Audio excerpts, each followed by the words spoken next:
அன்பால என்ன திக்கு முக்கால வச்ச அப்புறம் உடனே எப்படி பேச வரும்?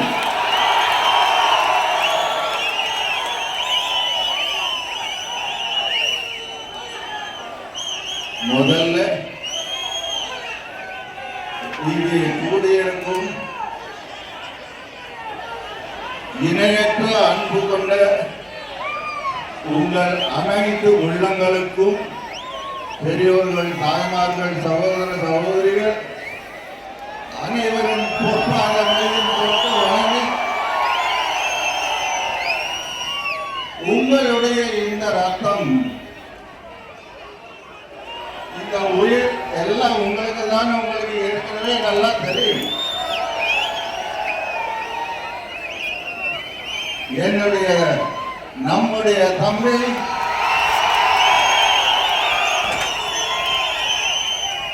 உங்கள ஒருவராக என்றும் வாழ்ந்து உங்களுக்காகவே வாழ்ந்து கொண்டிருக்கும் இசைக்கு ராஜா. அவர் பேரிலேயே ராஜா.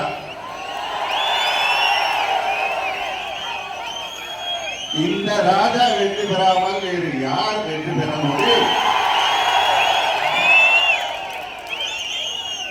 டிஎம்டி தலைவர் அல்ல, மக்களுடைய தலைவர். இங்கே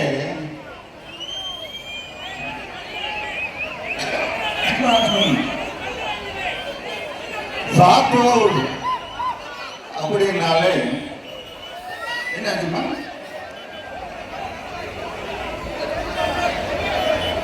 இங்க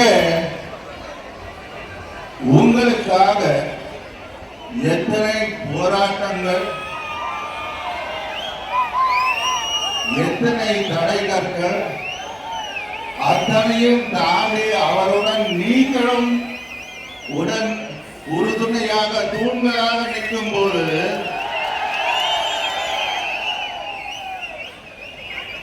உங்களுக்காகவே இருக்கும் இந்த தூண் மட்டும் எப்படி வராமல் இருக்கும்?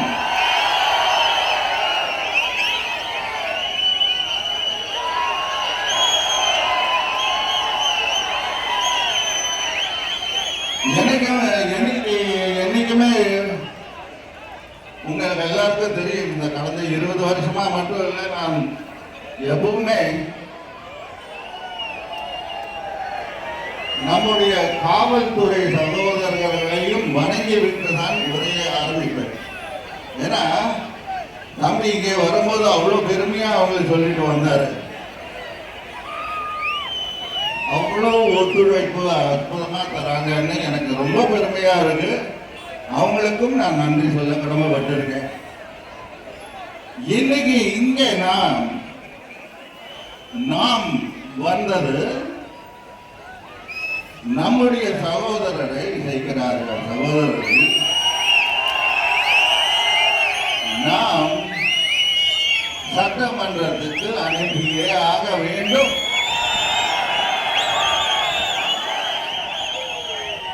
இது அன்பு கோரிக்கை என்று சொல்றதை விட உரிமை குரலை அங்கே ஒலிக்க செய்வோம்.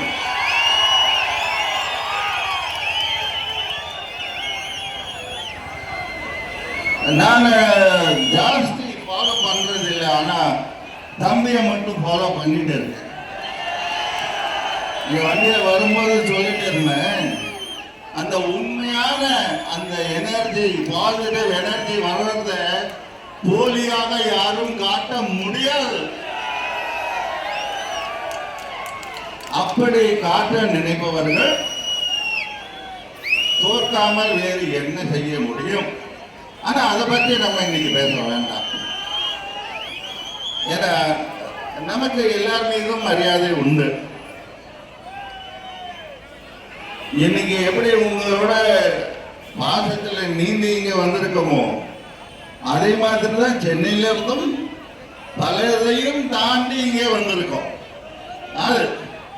அதுவும் ஒரு நல்ல விஷயம் என்னன்னா, எவ்வளவு ஒரு ஆழமான இம்பாக்ட் இங்கே உருவாக்கி இருக்கிறார் நம்ம சகோதரர் என்ன உங்கள் குரல்லையே ஒலிக்குது. இன்னைக்கு ஒரு சின்ன விஷயம், ஆனா என் இதயத்துக்கு மிக்க மிக்க நெருக்கமான ஒரு விஷயம் சொல்லி ஆக வேண்டும்.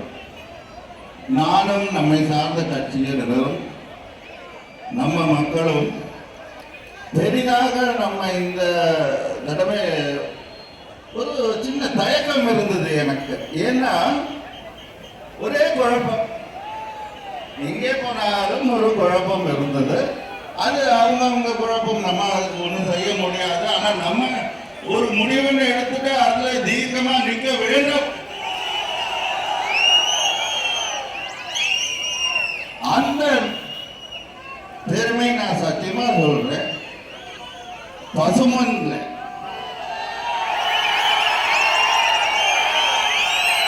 நம்முடைய தெய்வம் பசுமன் முத்துராமலிங்க தேவர் ஐயா அவர்கள் அந்த புண்ணிய பூமியில் நான் உரிமையோடு அண்ணி என்று அழைப்பவர். அவர் அண்ணி என்று ஏன் நான் அழைக்கிறேன்னு நீங்க அவங்களை அன்போடு உரிமையோடு சின்னமா என்று அழைக்கிறீங்க. எமன் அண்ணன் வந்து எனக்கு ரொம்ப நெருக்கம். அவரை அண்ணன் என்று தான் நான் அழைப்பேன். அவர் இன்றைக்கும் என்னை இதயத்தில் வாழ்ந்து கொண்டிருக்கிறார், எப்பவும் இருப்பார். அந்த உரிமையில நான் அவங்ககிட்டே அதையும் சொல்லியிருக்கேன். அவங்களுக்கு அதுல அவ்வளோ ஒரு ஆனந்தம் இருந்தாலும் எல்லோருக்கும் புரியணுங்கிறதுக்காக நானும் அதே நீங்க வைத்திருக்கும் மரியாதையுடன் சின்னவா அவர்களை சந்தித்த போது நீங்க எதுக்கும் கவலைப்படாதீங்க ஏன் சொன்னா மனம் திறந்து பேசினார்கள். பல உண்மைகள் தெளிவானது. அதற்காக மட்டும் இல்லை இந்த கார்த்திக் வரல. உங்கள் எல்லோருக்கும் நியாயம் கிடைக்க வேண்டும்.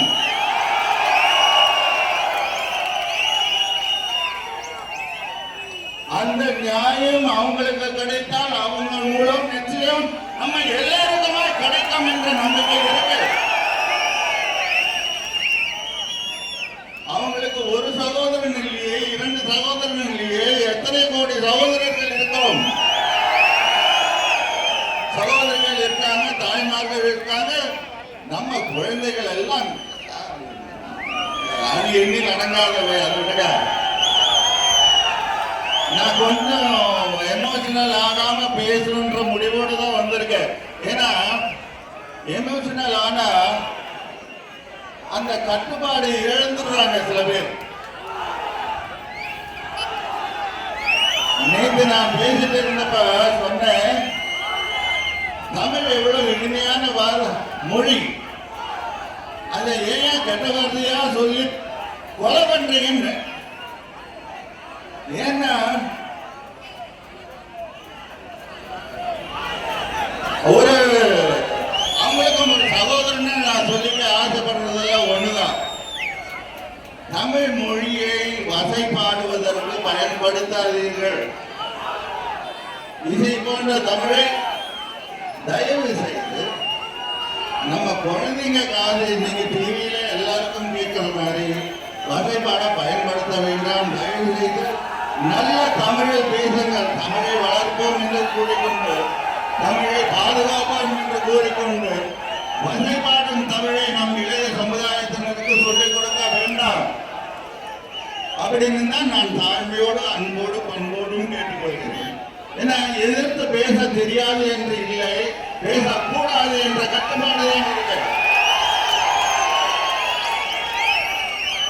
வார்த்தைகளை அள்ளி விட்டுடலாம். சில அரசியல்வாதிகள் வாக்குறுதிகளை அள்ளி விடுற மாதிரி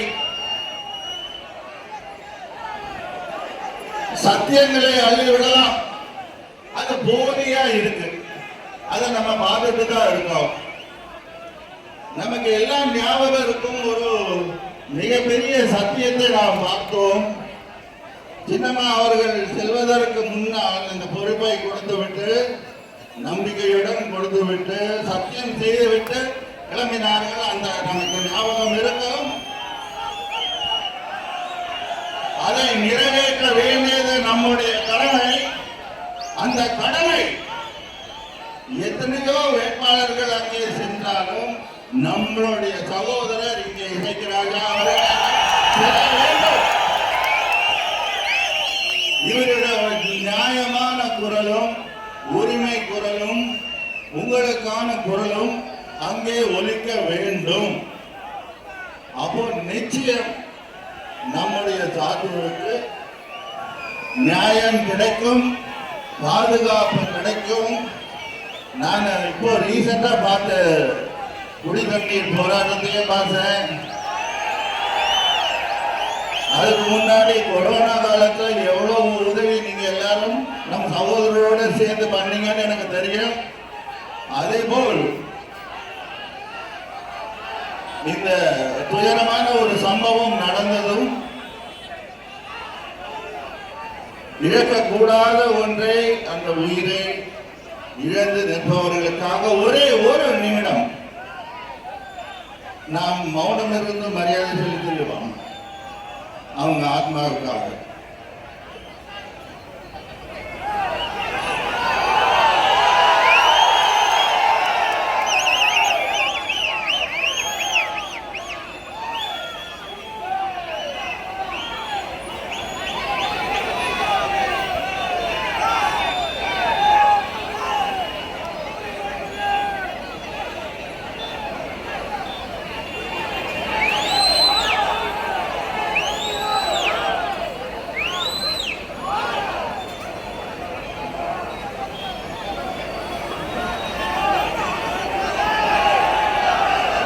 நன்றி நன்றி நன்றி நன்றி.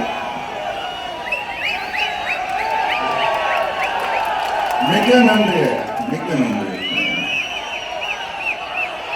இந்த ஒரு சிறிய மௌனத்திலேயே உங்களுடைய அந்த பாசத்தையும் நேசத்தையும் அந்த ஆறுதலையும் அத்தனை குடும்பங்களுக்கும் நீங்கள் சொல்லிவிட்டீர்கள். அதுபோல் ஆனா இனிமே இந்த மாதிரி விபத்துகள் நடக்கக்கூடாது. அதுக்கு பாதுகாப்பு வேண்டும். பயிற்சி மட்டுமே போதாது, பாதுகாப்பும் சேர்ந்து வர வேண்டும். ஏன்னா அந்த தொழிலை நம்பி எத்தனையோ மக்கள் இருக்காங்க.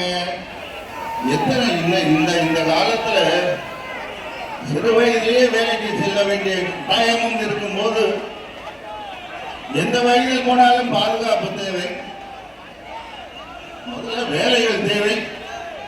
போராட்டங்கள் தாண்டாக மறையும். ஒரு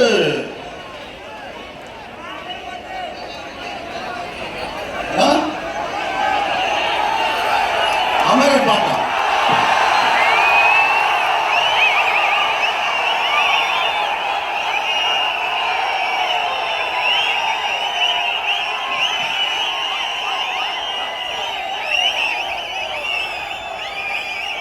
பேசவே வேண்டுமா?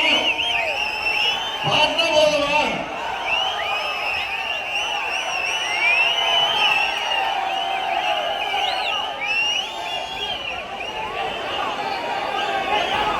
இல்ல, எனக்கு புரியுது.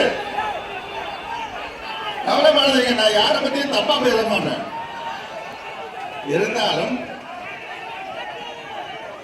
இருந்தாலும் நியாயம் கிடைக்க வேண்டுமா இல்லையா? அதனால்தான்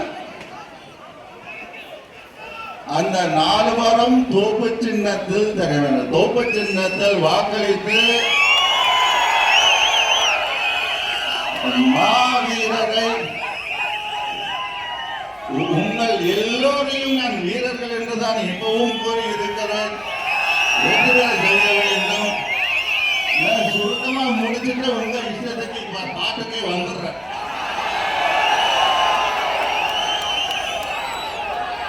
ஆனா நான் எப்பவும் சொல்ற மாதிரி அந்த பாட்டு நான் பாடும்போது எனக்கு 30 வயசு.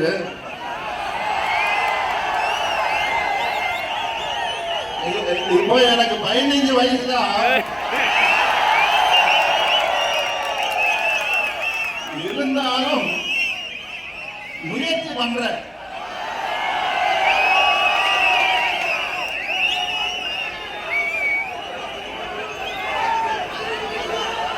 நமது சின்னம் தென்னந்தோப்பு தான்.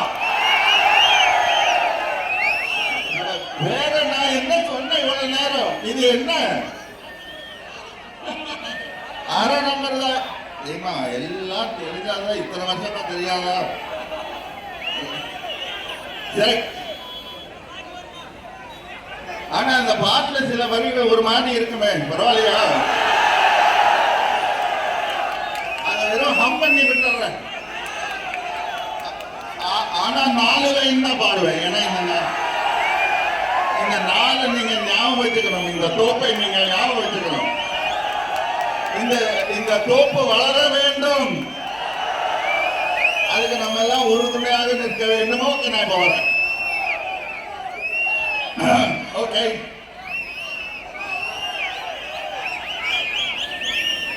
ரொம்ப ஹை பிச்சில் போவோம் இருந்தாலும் முயற்சி பண்றேன்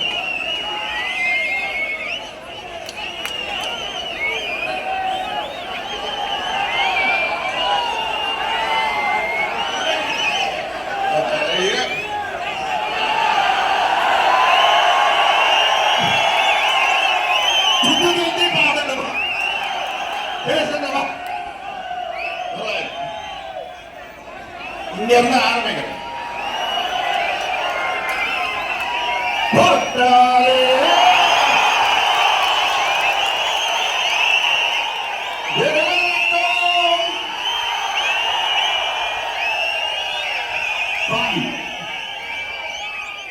அமரங்கானா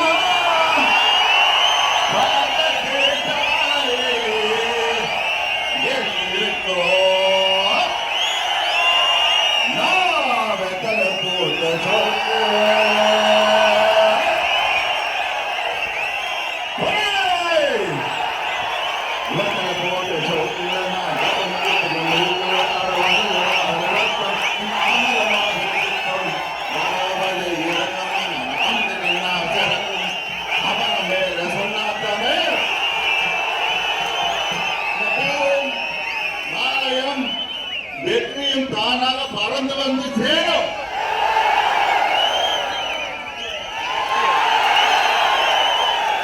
பாருங்க என்னைக்கு நான் வர வேண்டி இருக்கிற பாருங்க தானா அமைஞ்சது இன்னைக்கு அவருடைய பிறந்த நாள் வேற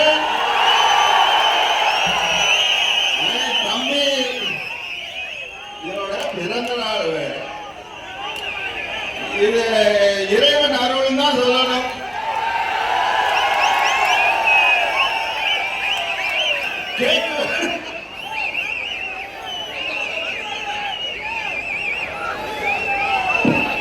எல்லாரும் சேர்ந்து பாடலாம்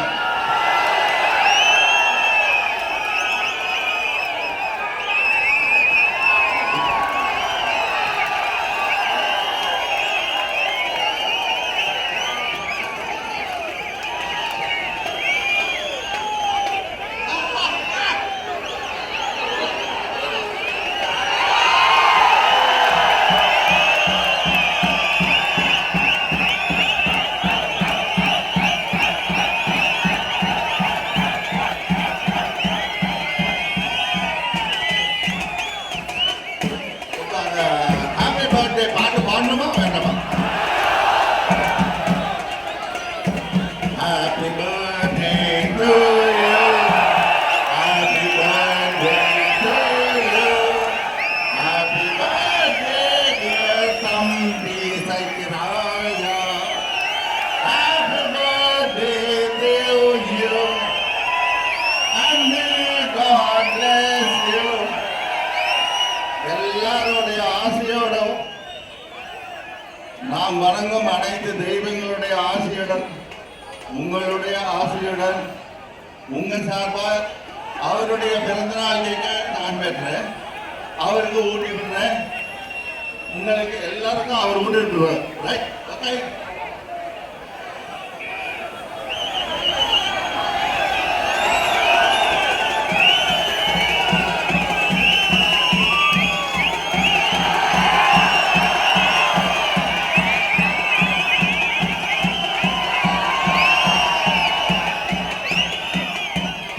மைக்கை கேட்டு சாப்பிடுறது நான் என்ன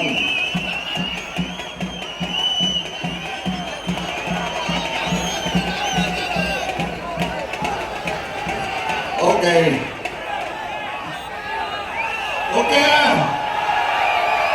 ஏன்னா இன்னும் பல இடங்கள் போக வேண்டியிருக்கு இல்லையா?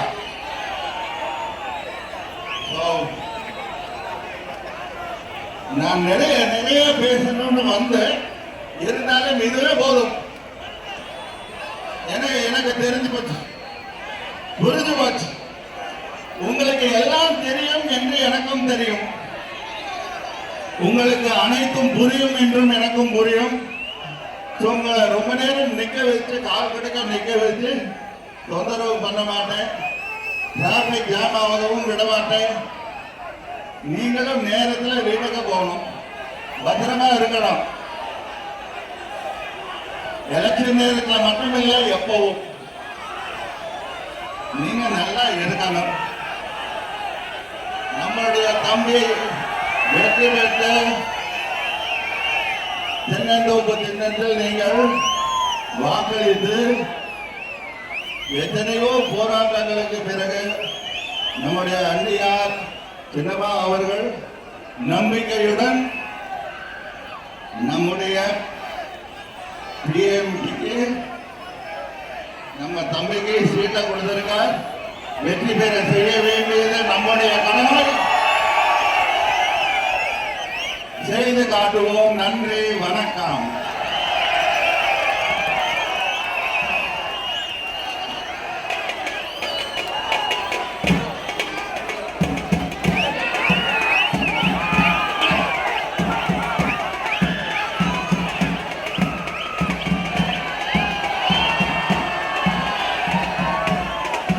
நான் உயிரினும் மேலாக நேசிக்கும் எனது தேவனது சொந்த பந்தல் அனைவருக்குமே வணக்கம்.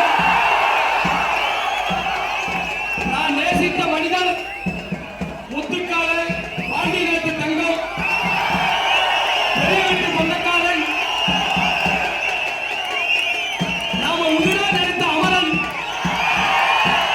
இன்று என் அருகில் நிற்கும் போது நினைச்சு நிறைய புல் அடிக்கிறேன்.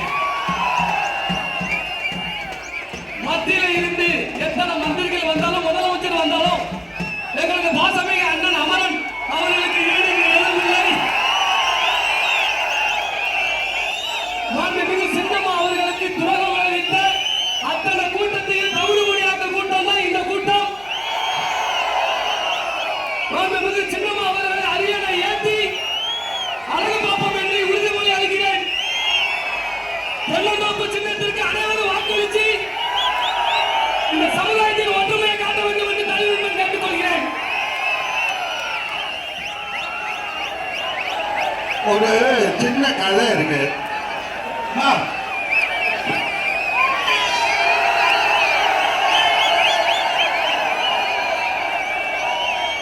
எனக்கு தம்பி அவர் சின்ன வயசு கதை ஒன்று சொன்னாரு, அதை முழுதாக சொல்ல மாட்டேன்.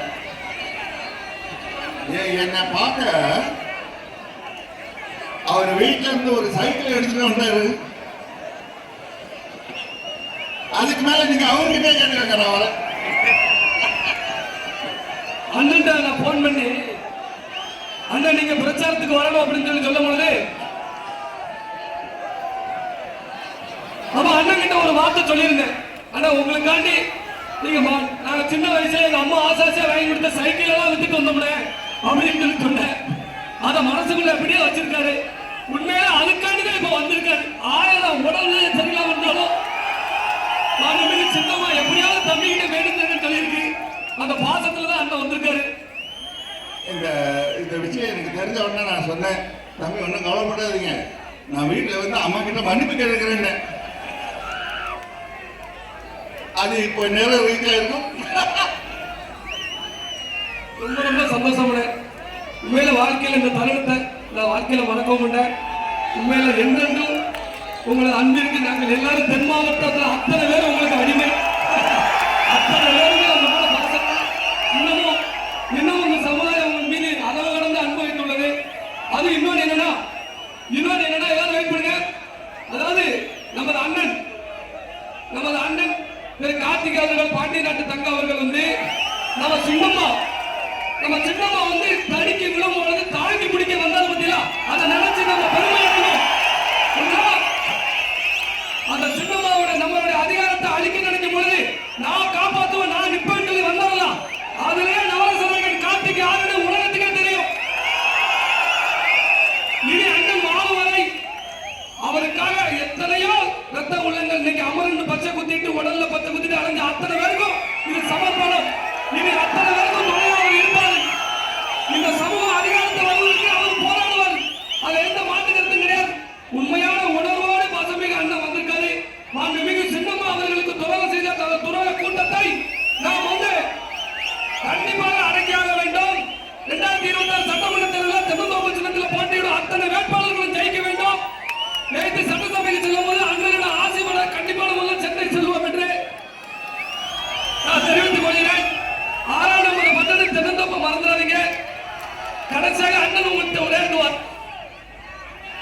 ஒரே ஒரு விஷயம் சொல்லணும்னு ஆசைப்படுறேன். ஆனா முக்கியமான விஷயம், நீங்க பிராஞ்சியான்னு கேள்விப்பட்டிருப்பீங்க. அதுதான் 2 பில்லியன் வருஷத்துக்கு முன்னாடி நம்ம உலகம் இருந்த அது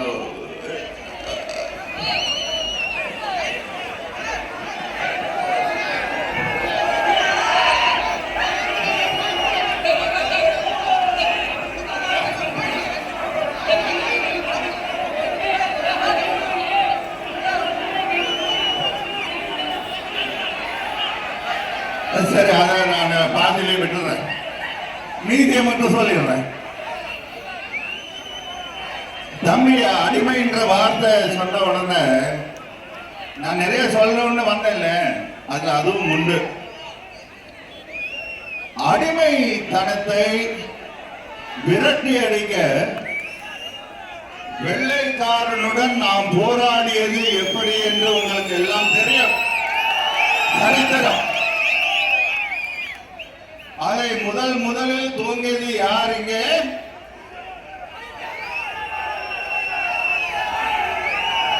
பெண் யார்?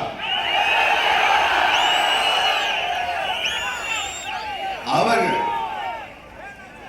அதை போன்று இன்னைக்கு அந்நியவர்களும் வந்திருக்கிறார். நான் என்ன சொல்றேன்னா, எத்தனை வீரர்களை உருவாக்கிய நம்முடைய தமிழ்நாடு, தமிழ்நாட்டின் வேல்யூவும் இந்தியாவுடைய போராட்டத்தையும், இந்தியாவின் சுதந்திரத்துக்காக நடந்த போராட்டத்தில் கலந்து கொண்ட அத்தனை வீரர்களுக்கும் நாம் என்ன சமர்ப்பிக்கணும்? அவங்க நமக்கு பெற்று தந்த சுதந்திரத்தை காப்பாற்றி தர வேண்டும். அவங்களை விரட்டியாச்சு. மீண்டும் நாம் டெமோக்ரஸியாக தலை நிமிர்ந்து நிக்கணும்னா, மக்கள் ஆட்சி தொடரும்னா, அடிமைத்தனத்தை அடியோடு ஒழிக்க வேண்டும். தமிழர்கள் என்றைக்கும் யாருக்குமே அடிமையாக மாட்டோம். அதே போல் இந்தியாவும் ஆகக்கூடாது. இப்ப நம்ம வெள்ளக்காரங்களோட போராடல. இந்தியாவை அடிமையாக்க நினைத்தால், தமிழ்நாட்டை அடிமையாக்க நினைத்தால், உரிமைகளை பறிக்க நினைத்தால், இந்தியர்களாக இருந்தாலும் அன்பான முறையில் போராடுவோமே தவிர வன்முறையை எடுக்க 2 போதும். ஏன்னா அது நம்ம ரத்தத்திலேயே ஊர்னது. அந்த வீர ரத்தம் அனாவசியமாக எழும்பாது. ஆனா வந்துச்சுன்னா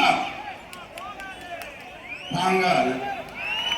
இது எங்க போய் சேரணுமோ சேரட்டும்.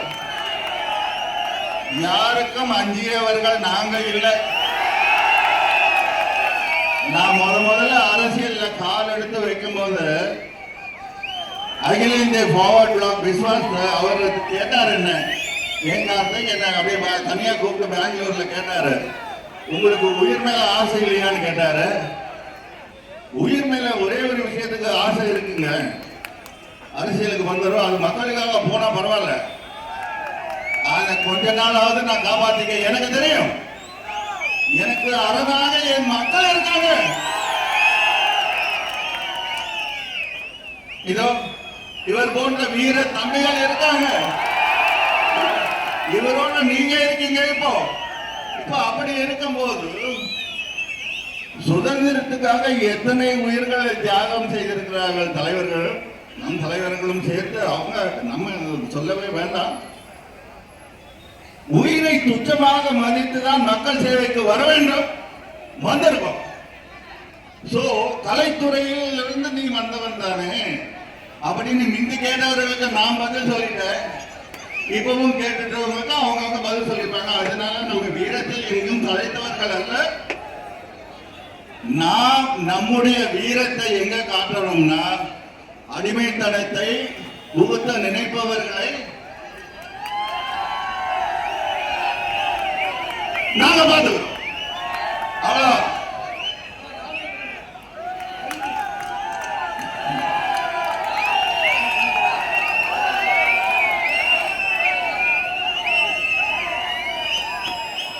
இன்னும் பேசிடுவேன். இப்போதைக்கு இந்த டோஸ் போதும். வர